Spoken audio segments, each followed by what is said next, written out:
Hi friends, అందరూ ఎలా ఉన్నారు? బాగున్నారా? నేనైతే లక్ష్మీదేవి పూజ అయితే చేసుకున్నానండి. సో లక్ష్మీ అమ్మవారికి అయితే చిట్టి గాజులు, గోమతి చక్రాలు, గవ్వలు, పువ్వులు సమర్పించుకున్నాను. ఫోటో ముందైతే ధాన్యాలు పెట్టానండి.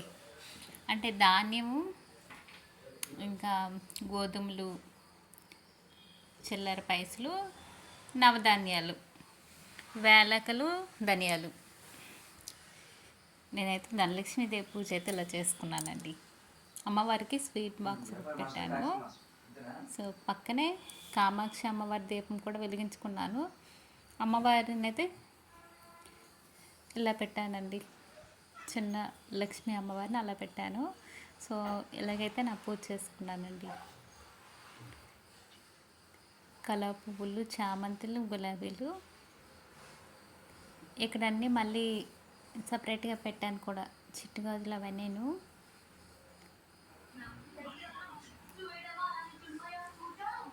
చూడండి అమ్మవారు ఎంత కలగా ఉన్నారో.